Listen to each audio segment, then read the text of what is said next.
እጅግ የምወዳችሁና የማከብራችሁ የክርስቶስ ቤተሰቦች ቅዱሳን ወገኖች የቃሉ ታዳሚዎች እንደምን ሰነበታችሁ? ይሄንን ጊዜ በናፍቆት እንደምትጠብቁ አምናለሁኝ። ይህ የዮሐንስ ወንጌል ትምህርት ነው። ዛሬ የምንመለከተው ዮሐንስ ወንጌል ምዕራፍ 5ን ነው። 37ኛው ክፍል ነው።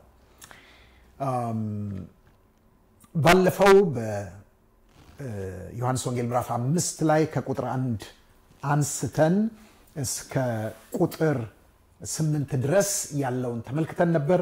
ዛሬ ደግሞ ከዛ በመቀጠል የእግዚአብሔርን ቃል በአንድነት እናያለን።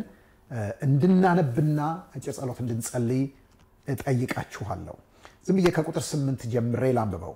ኢየሱስ ተነሳና አልጋህን ተሸክመህ ሂድ አለው። ወዲያውም ሰውየው ዳነ፣ አልጋውንም ተሸክሞ ሄደ። ያም ቀን ሰንበት ነበረ። ስለዚህ አይሁድ የተፈወሰውን ሰው ሰንበት ነው፣ አልጋህንም ልትሸከም አልተፈቀደልህም አሉት። እርሱ ግን ያዳነኝ ያ ሰው አልጋህን ተሸክመ ሂድ አለኝ ብሎ መለሰላቸው።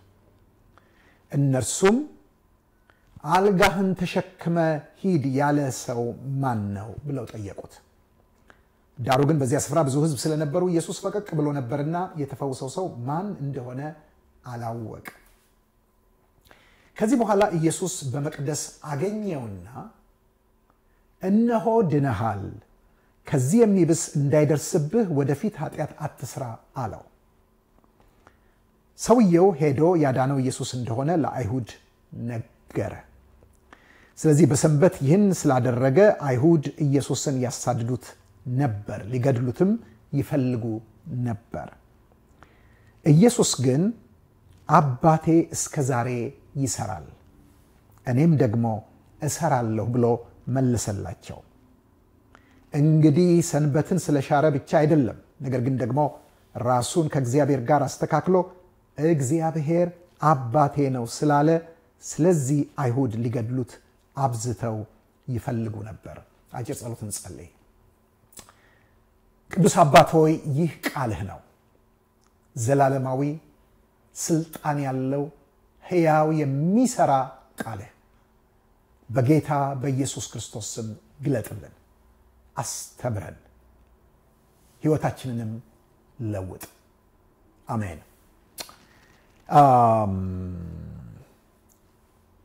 ይህን ክፍል በምንመለከትበት ጊዜ ጌታ ኢየሱስ ክርስቶስ ይህንን ሰው አዳነው በቅጽበት። 38 ዓመት ሙሉ ተኝቶ ሽባ ሆኖ ያልጋ ቁራኛ ሆኖ የኖረ ሰው በቅጽበት ተነስቶ አልጋውን ተሸክሞ ሄደ። መፈወሱ ብቻ አይደለም የሚገርመው ነገር ግን ኃይል ማግኘቱ፣ አልጋ መሸከም ይችልበት። የሚገርመው ወዲያውን የተከሰተው ነገር ምንድን ነው? ዮሐንስ ሆን ብሎ ቀኑ ሰንበት እንደነበር ይነግረናል። ሆን ብሎ ነው ይህን ይነግረን፣ ምክንያቱም መልእክት ስላለው ነው። ፈሪሳውያን ወይም አይሁዳውያን፣ እዚህ ጋር አይሁዳውያን የሚለው የአይሁድ ሕዝብን በሙሉ ሳይሆን የአይሁድ ሕዝብ መሪዎች ወይም ተወካዮች ማለት ነው። ይህ የሆነው በሰንበት ቀን ነበር። አይሁድም የተፈወሰውን ሰው ሰንበት ስለሆነ አልጋህን እንድትሸከም ሕጉ አይፈቅድልህም ማለት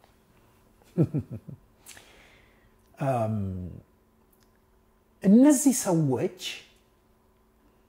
መጀመሪያ መጠየቅ የነበረባቸው ማነህ?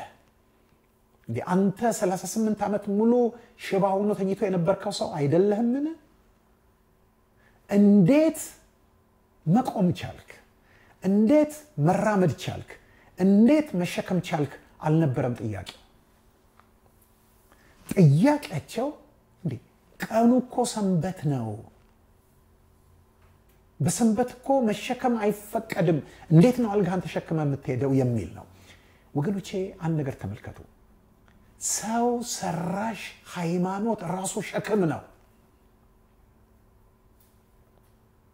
ሰውን የሚያድነው፣ ሰውን የሚፈውሰው፣ ሰውን የሚለውጠው፣ ሰውን ለዘላለም ክብር የሚያበቃው እውነተኛ እምነት ነው እንጂ ሰው ሰራሽ እምነት አይደለም። የሰው ስርዓት አይደለም። እሱ በሽታ ነው። እርሱ ሸክም ነው። ጌታ ኢየሱስ ክርስቶስ ማቴዎስ ወንጌል ምዕራፍ 23 ላይ እነዚህኑ የሃይማኖት ሰዎች፣ የወግ አጥባቂዎች፣ ህግ አክራሪዎች ምንድን ነው ያላቸው? እናንተ ተብትባችሁ ከባድና አስቸጋሪ ሸክም በሰው ላይ የምትጭኑ፣ እናንተ ግን በጣታችሁ እንኳን ልትነኩት የማትወዱ ጻፎችና ፈሪሳውያን ወዮላችሁ ብሏቸዋል። ወገኖቼ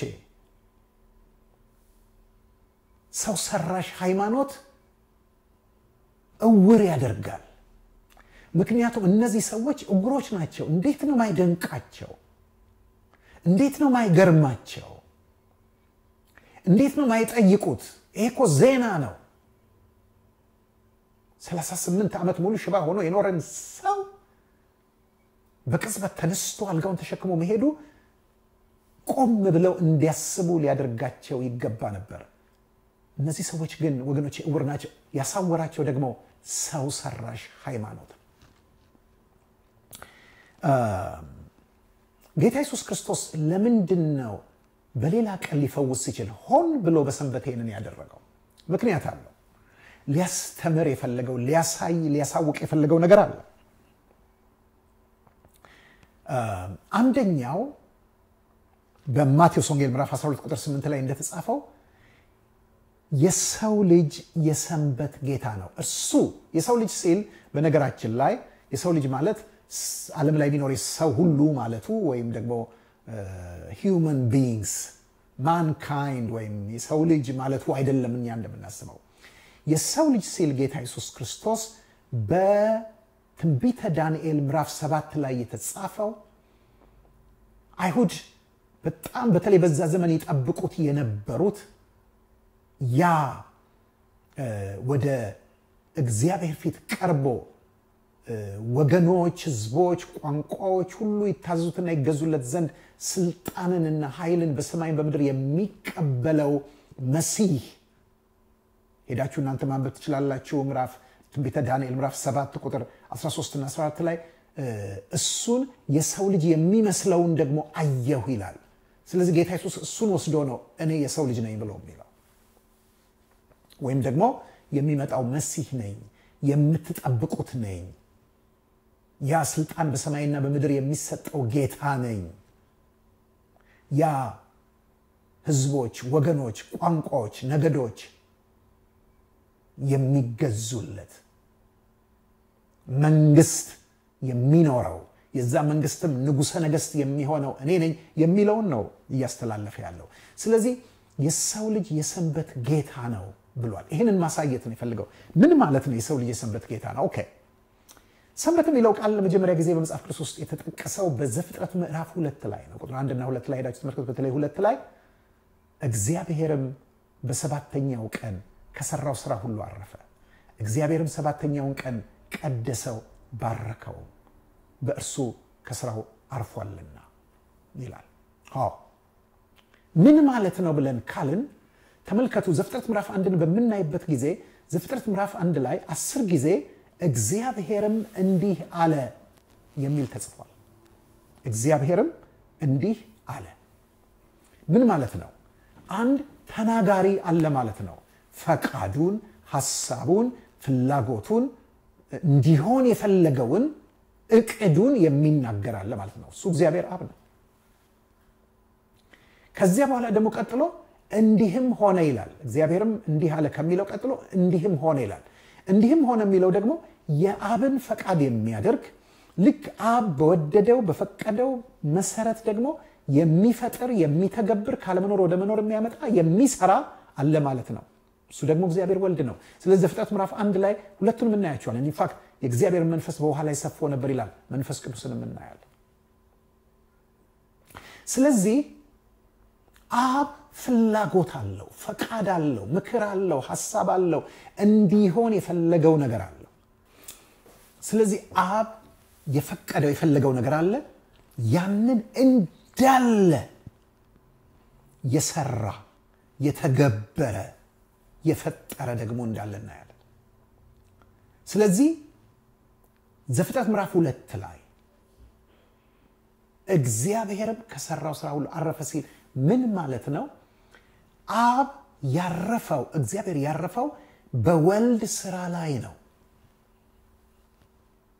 ለዚህ ነው ዮሐንስ ወንጌል ምዕራፍ 1 ላይ ሄደን ስንመለከት ከቁጥር 1 ጀምሮ በመጀመሪያ ቃል ነበረ፣ ቃልም በእግዚአብሔር ዘንድ ነበረ፣ ቃልም እግዚአብሔር ነበረ፣ ሁሉ በእርሱ ሆነ፣ ከሆነም አንዳች እንኳን ያለ እርሱ አልሆነም ይላል። ዕብራውያን ምዕራፍ 1 ላይ ሄዳችሁ ተመለከቱ። ዓለማትን በፈጠረበት ሁሉን ወራሽ ባደረገው በልጁ በዚህ ዘመን መጨረሻ ተናገረ ይላል። ስለዚህ ዓለማትን የፈጠረበት ነው።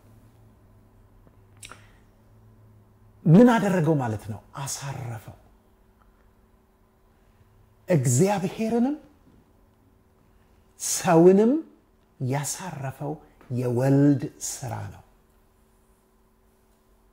ስለዚህ የሰንበት ጌታ ነው ሲል ሰንበትን ያመጣው ለሰንበት መገኘት ለሰንበት መምጣት ምክንያት የሆነው ኢየሱስ ክርስቶስ ነው። አሁንም ቢሆን በማንኛውም ሰው ህይወት ውስጥ እውነተኛ እረፍትን የሚያመጣው ፈውስን፣ ተሐድሶን፣ ሰላምን፣ እርቅን የሚያመጣው ማንም አይደለም፣ ያው የእግዚአብሔር ልጅ ኢየሱስ ክርስቶስ ነው። ወንድሜ እረፍት ትፈልጋለህ? እህቴ እረፍት ትፈልጋለች? እረፍት ትፈልጋላችሁ? የእረፍት ጌታ የሰንበት ጌታ እውነተኛውን እረፍት፣ ይሄ ሸክም የሆነውን የፈሪሳውያን ሸክም የሆነውን የአይሁድ እረፍት ሳይሆን ሰንበት ሳይሆን እውነተኛውን ሰንበት በሰው ህይወት ውስጥ የሚያመጣው ኢየሱስ ክርስቶስ ነው። ለምሳሌ ይሄንን ሰው ተመልከቱ። 38 ዓመት ሙሉ ሽባ ሆኖ ኖሯል። እረፍት ኖሮት አያውቅም። አሁን ግን ኢየሱስ ክርስቶስ አሳረፈው።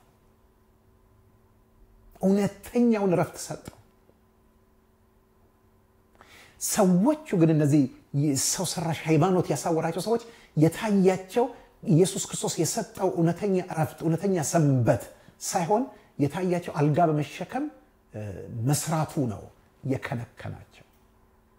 ስለዚህ የሰው ልጅ የሰንበት ጌታ ነው አለና ደግሞ ምን ብሏል? ማርቆስ ምዕራፍ 22 ቁጥር 27 እና 28 ላይ ሰንበት ስለ ሰው ተፈጥሯል እንጂ ሰው ስለ ሰንበት አልተፈጠረም። ምን ማለት ነው? ጌታ ኢየሱስ ክርስቶስ የሰራውን ስራ የፈጠረውን ፍጥረት ሁሉ በዘፍጥረት ምዕራፍ 1 ላይ ስንመለከት አንዱንም አይጠቀምበትም። አየሩን አይተነፍሰው፣ እንስሳውን አይበላው፣ ፀሐይን አይሞቀው። የፈጠረውን ሁሉ ለሰው ነው የፈጠረው። ስለዚህ ስለ ሰው ነው ያ ሁሉ የሆነው። ስለዚህ ሰንበት ለሰው ተፈጥሯል እንጂ ሰው ለሰንበት አልተፈጠረም። ሰው ሰራሽ ሃይማኖት ግን ሁሉ ጊዜ የእግዚአብሔርን ዓላማ ነው የሚስተው። ዋናውን ነገር ይስትና ግንዱን ጥሎ ቅርንጫፉን ነው የሚይዘው። ራሱን ትቶ ጭራውን ነው የሚይዘው። የሚይዘው ነገር አለው ግን የሚይዘው ትክክለኛውን ነገር አይደለም። እነዚህ ሰዎች የታያቸው ሰውየው በሰንበት አልጋ መሸከሙ። የሚገርመው በዚያ ጌታ ኢየሱስ ክርስቶስ በነበረበት ዘመን ተመልከቱ። የዘፍጥረት ምዕራፍ 2 ቁጥር 2 እግዚአብሔርም በሰንበት ከስራው አረፈ ነው የሚለው። ኦኬ። ሙሴ ሕግን በሰጣቸው ጊዜ ዘጸአት ምዕራፍ 20 ላይ ሄዳችሁ ብትመለከቱ ሰንበቴን ተጠብቅ ዘንድ አስብ፣ 6 ቀን ስራን ትሰራለህ፣ በሰባተኛው ቀን ግን እረፍ ብሎ አለ። በመሰረቱ እዛ ጋር የተነገረው ሰንበት በዋነኝነት ወደ ኋላ ያለውን እግዚአብሔር ከስራው ማረፉን የሚያመለክት ብቻ ሳይሆን በዋነኝነት ወደፊት የሚመጣ እውነተኛ እረፍት እንዳለ ይሄ ጥላና ምሳሌ መሆኑን የሚያሳይ ነው። ግን ምንድነው ያለው? በቃ በሰንበት እረፍ፣ ስራ አትስራ ነው ያለው እንጂ ዝርዝር ነገር የለውም። ነገር ግን በዘመናት ውስጥ አይሁዳውያን ስራ ሲፈቱ የተለያዩ ራባዮች የተለያዩ የአይሁድ መምህራን በተለያዩ ዘመናት አትስራ ሲል ምን ማለቱ ነው? ምንድነው ስራ? ምንድነው ስራ ያልሆነው ሲሉ 39 ማልኩቶች ወይም ደግሞ 39 ትእዛዞች አውጥተዋል። እነዚህ ይሄ ሲሆን ስራ ነው፣ ይሄ ሲሆን ስራ አይደለም ብለው በጣም ብዙ ነገር ነው ያወጡት። አንዱ መሸከም ነው።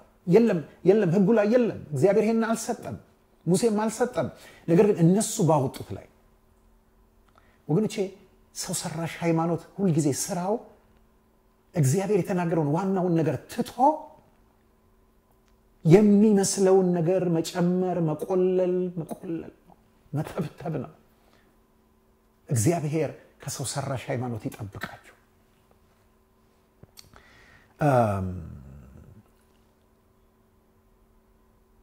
የሚበልጠው ግን ምንድነው? ዋናው ግን ምንድነው? ትዝ ይላችኋል ጌታ ኢየሱስ ክርስቶስ ከደቀ መዛሙርቱ ጋር በእርሻ ውስጥ ሲያልፍ ደቀ መዛሙርቱ ርቧቸው ነበርና ከእርሻ ውስጥ እሸት ቀጥፈው ይበሉ ነበርና ቀኑ ሰንበት ነበርና ፈሪሳውያን አይተው ተቆጡ። እንዴት ደቀ መዛሙርቱ በሰንበት ይቀጥፋሉ? ይሄ እኮ ሰንበትን መሻር ነው። ጌታ ኢየሱስ ምንድነው ያላቸው? ከቅዱሳት መጽሐፍ ጠቅሶ ምህረትን እወዳለሁ እንጂ መስዋዕትን አይደለም ያለውን አላነበባችሁም? ይሄንን ብታቁ ኖሮ ይሄን ብትረዱ ኖሮ እነዚህ ኃጢአት የሌለባቸውን ሰዎች ባልከሰሳቸው። ለነሱ ያን እሸት መቅጠፍ ኃጢአት ነው። ጌታ ኢየሱስ ክርስቶስ ግን ኃጢአት የሌለባቸው ሰዎች ናቸው አለ። ኃጢአት አላረጉም ማለት ምክንያቱም እናንተ ስለ አባቶቻችሁ ወግ ስትሉ የእግዚአብሔርን ቃል ትሽራላችሁ። አያችሁ፣ ምህረትን እወዳለሁ የሚለው የእግዚአብሔር ቃል ነው። ያንን ሽረውታል ስለ ወጋችሁ ስትሉ። ተመልከቱ፣ ይሄ እኮ የተጻፈ ቃል ነው። በግልጽ ምህረትን እወዳለሁ ብሎ እግዚአብሔር ፈቃዱን ገልጿል። የእግዚአብሔር ቃል ነው ይሄ። ነገር ግን እሸት መቅጠፍ ኃጢአት ነው፣ መሸከም ኃጢአት ነው፣ እንትን ማለት ኃጢአት ነው የሚለው ግን የአባቶች ወግ ነው። ወገኖቼ ወግና የእግዚአብሔርን ቃል እንኳን የማይለዩ ሰዎች እንደሆኑ እንመለከታለን። ነገር ግን ሁል ጊዜ ከህግ በፊት ርህራሄን ማስቀደም አለብን። ሮሜ ምዕራፍ 13 ቁጥር 10 ሄዳችሁ ብትመለከቱ ፍቅር ለባልንጀራው ክፉ አያደርግም፣ ስለዚህ ፍቅር የህግ ፍጻሜ ነው ይላል። ወገኖቼ በፍቅር የተደረገ ነገር ከህግ በላይ ነው፣ የህግም ፍጻሜ ነው።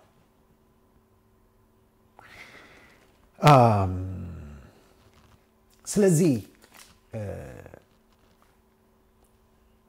አይሁድ ምን ያህል ከሚንቀሳቀሰው የጌታ ክንድ ይልቅ ከተሰራው መንፈሳዊና አካላዊ ስራ ይልቅ ምን ያህል ወግ ላይ፣ ምን ያህል ትእዛዝ ላይ፣ ስርዓት ላይ ያተኩሩ እንደነበረ ማየት እንችላለን። የሰውየውን ሁኔታ ስንመለከት ይሄ ሰውዬ የተፈወሰው አካሉ ብቻ አይደለም፣ መንፈሳዊ ፈውስም እዚህ ጋር እንዳለ እናያለን። ምክንያቱም ወዲያውኑ ሰውየው የምናገኘው መቅደስ ውስጥ ነው። ብዙ ጊዜ ፈውስ ሲካሄድ አይታችሁ እንደሆነ ወንጌላት ውስጥ ወይም የተለያየ ቦታ ሐዋርያት ስራም ላይ የምናገኘው ሰዎቹ ሲፈወሱ ቀጥታ መቅደስ ውስጥ ነው የምናገኛቸው። ትዝ ይላችኋል ያ በሐዋርያት ስራ ምዕራፍ 3 ላይ ጴጥሮስና ዮሐንስ በ9 ሰዓት ወይም ከጠዋቱ 3 ሰዓት ላይ ወደ መቅደስ ለጸሎት ሲገቡ አግኝተውት ከመወለዱ ጀምሮ ሽባ ነበረ። ብርና ወርቅ የለንም፣ ነገር ግን ያለን እንሰጥሃለን፣ በጌታ በኢየሱስ ክርስቶስ በናዝሬቱ በኢየሱስ ክርስቶስ ተነሳና ተመላለስ ብለው ሲሉት ሰውየው ተፈወሰ። ወዲያውኑ ተነሳ፣ ዘለለ። እየዘለለም ወደ መቅደስ ገባ ነው የሚለው። ለምን? ምክንያቱም በሽተኛ ሰው፣ አካለ ጉድለት ያለበት ሰው መቅደስ መግባት አይችልም፣ ክልክል ነው። መቅደሱን ያረክሳል ተብሎ ነው የሚታመነው። ስለዚህ ሲፈወሱ ትልቁ ናፍቆታቸው፣ ጉጉታቸው መቅደስ መግባት ነው። ያም ሰውዬ እየዘለለ ወደ መቅደስ ገባ። ይሄም ሰውዬ በመቅደስ ነው ጌታ ኢየሱስ ክርስቶስ ያገኘው። በእርግጥ ይሄ ሰውዬ ሽባነቱ አካላዊ ብቻ አልነበረም መንፈሳዊ ነው ምክንያቱም የሽባነቱ ምክንያት ኃጢአት ነው ጌታ ኢየሱስ ክርስቶስ ምን አለው አሁን ተፈውሰሃል ነገር ግን ከዚህ የሚብስ እንዳያገኝህ ደግመ ኃጢአት አትስራ ብሏል ስለዚህ ምን ይጠቁመናል ቀድሞም ይሄ የደረሰብህ በኃጢአት ምክንያት ነው ሁሉ ጊዜ ሰዎች ሲታመሙ በኃጢአት ምክንያት ነው ማለት አይደለም ምክንያቱም እንደዛ እንዳንል የሚያደርገን ዮሐንስ ወንጌል ምዕራፍ 10 ላይ ስንደርስ እናየዋለን ያ ከመወለዱ ጀምሮ እውር የነበረውን ሰው ደቀ መዛሙርት እርግጠኞች ሆነው ኃጢአተኛ ነው በኃጢአቱ ምክንያት ነው እውር የሆነው ካሉ በኋላ ግን ኃጢአቱን የሰራው ማን ነው እርሱ ወይስ ወላጆቹ ብለው ነው የጠየቁት ጌታ ኢየሱስ ክርስቶስ ግን እርሱም ወይም ወላጆቹም ኃጢአትን አልሰሩም የእግዚአብሔር ልጅ በርሱ ይከብር ዘንድ ነው ብሎ ነው የመለሰላቸው ስለዚህ ሁሉ ጊዜ የሥጋ ጉስቁልና ደዌ ህማም ከኃጢአት ነው ማለት አይደለም የዚህ ግን ምዕራፍ 5 ላይ የምናየው 38 ዓመት ሙሉ ሽባ የነበረው ሰው ግን ምክንያቱ ኃጢአት እንደነበር ጌታ ኢየሱስ ጠቁሞናል እኔ ይሄንን አያለው ቀድሞ ይሄ የመጣብህ በኃጢአት ምክንያት ነው አሁንም ከዚህ የሚብስ እንዳያገኝ ደግመ ኃጢአትን አትስራ ሲለው እኔ ሁለት የተለያዩ ኃጢአቶች ነው ማየው ከዚህ ቀደም ይሄ ሰው ሽባ እንዲሆን ያደረገው ኃጢአት ህግን መተላለፍ ነው የድፍረት ኃጢአት ነው ህግን መተላለፍ ነው አሁን ግን ጌታ ኢየሱስ ክርስቶስ ከዚህ የሚብስ እንዳያገኝ ደግመ ኃጢአት አትስራ ሲል ግን ስለ ህግ እየነገረው አይደለም የህግ ፍጻሜ የሆነውን ኢየሱስ ክርስቶስን አለማመን ነው የሚያምኑ ሁሉ ይጸድቁ ዘንድ ክርስቶስ የህግ ፍጻሜ ነው ተብሎ ተጽፏል ሮሜ ምዕራፍ 10 ቁጥር 4 ላይ ስለዚህ ኢየሱስ ክርስቶስን አለማመን ኃጢአት ነው ብሎ ሲጠቁመው እናያለን ምክንያቱም ከዚህ የሚብስ ሲል የሚያሳየን ከዛ የሚብስ ምን አለ 38 ዓመት ሙሉ ሽባ ከመሆን የሚብስ ሌላ ነገር የለም የሚብሰው ዘላለማዊ ሞት ነው ያ ደግሞ ዘላለማዊ ሞት የሚመጣው በየትኛው ኃጢአት ነው በኢየሱስ ክርስቶስ ባለማመን ምክንያት የሚመጣ ኃጢአት ነው ስለዚህ ጌታ ኢየሱስ ክርስቶስ የሥጋዊ አካል ፈዋሽ ብቻ ሳይሆን የመንፈሳዊ ሽባነትም ፈውስ ነው ዛሬ እንዲያውም በዓለማችን ላይ ብዙ ሰዎች የሚያስፈልጋቸው ከሥጋ ሽባነት መፈወስ ሳይሆን ከመንፈሳዊ ሽባነት መፈወስ ነው ኃጢአት ከሚያመጣው አለማመን ከሚያመጣው እግዚአብሔርን መዳፈር በእግዚአብሔር ላይ መዘባበት እግዚአብሔር እንደማያይ እንደማይሰማ እንደማይፈርድ ቆጥሮ በድፍረት ከመበደል ከዚህ መንፈሳዊ ሽባነት መፈወስ አለባቸው ያ ፈውስ ያለው የትም አይደለም በጌታ በኢየሱስ ክርስቶስ ነው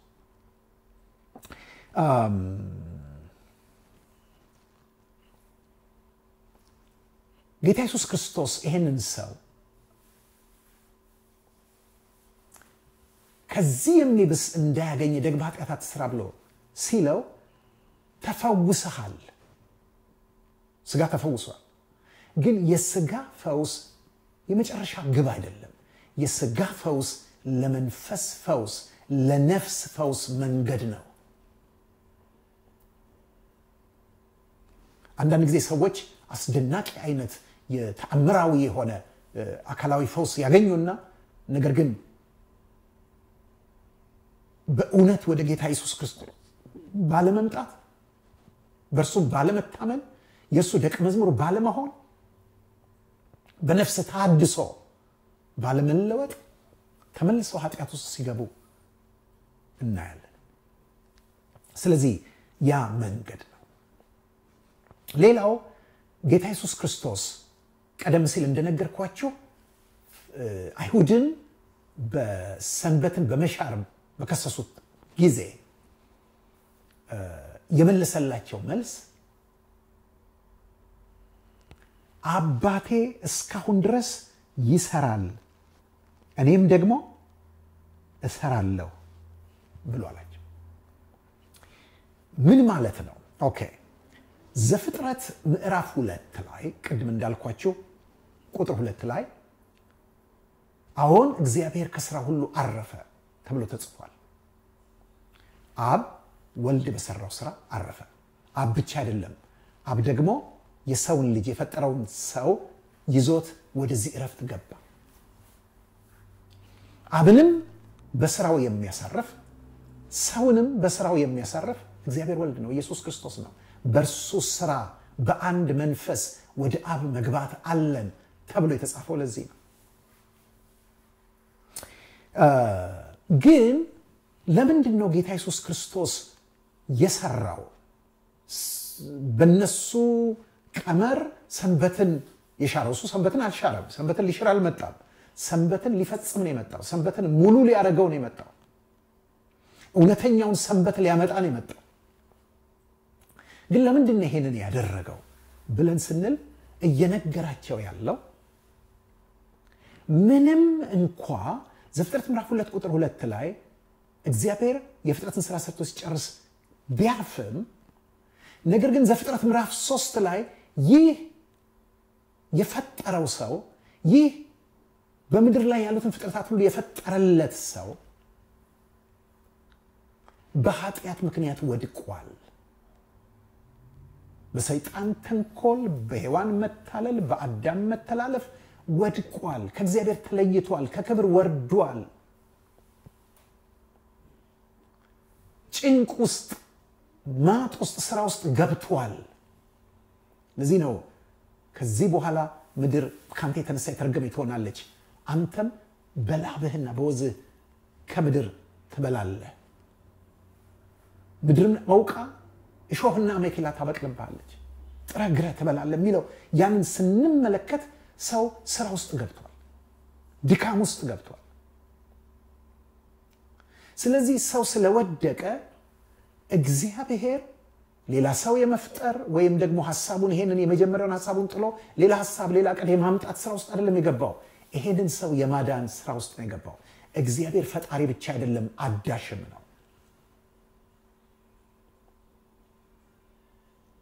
ስለዚህ ያኔ የፍጥረት ስራ ነው የተሰራው፣ አሁን የማዳን ስራ እየሰራው ነው። ከዚያን ጊዜ ጀምሮ አባቴ ይሰራል የማዳንን ስራ፣ እኔም ደግሞ እሰራለሁ። ስለዚህ እኔና አባቴ ካልሰራን ወይም በአባቴ እቅድ መሰረት በአባቴ ፈቃድ መሰረት እኔ ያንን እያደረኩ እየሰራው ካልተሰራ በስተቀር ድነት አይመጣም። የመንፈስ የነፍስ የስጋ ድነት ፈውስ ለውጥ የሚመጣው እኔ ስሰራ ብቻ ነው። ስለዚህ እሰራለሁ ብሎ እንደመለሰላቸው እናያለን። ስለዚህ ወገኖቼ ጌታችን ኢየሱስ ክርስቶስ የሰንበት ጌታ ነው። በህይወትህ በህይወትሽ በህይወቶ እውነተኛውን እረፍት የሚያመጣ እርሱ ነው። ምናልባት በሰው ሰራሽ ሃይማኖት ተተብትበው ከሆነ ተተብትበሽ ከሆነ ዛሬ ከዛ ትብታብ ውስጥ ውጡ። ዛሬ ያንን ሸክም ከላያችሁ ላይ ጣሉ። በኢየሱስ ክርስቶስ እመኑ። እርሱ እውነተኛ ሰንበት ነው። እርሱ እውነተኛ ሰላም ነው። እርሱ የሰንበት ጌታዋ ነው። እርሱ የሚያሳርፍ ነው። ሃሌሉያ! እግዚአብሔር የተመሰገነ ይሁን። አጭር ጸሎት እንጸልይ። ቅዱስ ጌታ ሆይ እናመሰግንሃለን። አንተ እውነትም የሰንበት ጌታ ነህ። ያን ጊዜ አንተ በአባትህ ፈቃድ የፈጠርከው ፍጥረት የሰራው ስራ አብንም የሰው ልጅንም አሳርፏል። አዎ አሁን ደግሞ የወደቀውን የሰውን ልጅ ለማንሳት በማዳን ስራ ውስጥ ላይ ነህ። ጌታ ሆይ አንተ በመስቀል ላይ ስለሰራው ስራ እናመሰግንሃለን። አዎ አሁንም የሚያምኑትን የማዳን የማደስ የመለወጥ ስራ ትሰራለህ። አንድ ቀን ደግሞ ከሰማያት በክብር በመምጣት በታላቅ ድምፅ ሙታንን በማስነሳት አስደናቂ ስራ ትሰራለህ። ስለዚህ ጌታ ሆይ እኔ ጸልያለሁ ይሄንን የሚሰሙ እህቶቼ፣ ወንድሞቼ፣ አባቶቼ፣ እናቶቼ በኢየሱስ ክርስቶስ ስም ዛሬ ፈውስ እንዲሆንላቸው፣ ዛሬ መዳን እንዲሆንላቸው፣ ዛሬ ከሃይማኖት ቀንበርና ሰው ሰራሽ ከሆነ ሃይማኖት ሸክም ትብታብ ነፃ መውጣት እንዲሆንላቸው በኢየሱስ ክርስቶስ ስም ጸልያለሁ።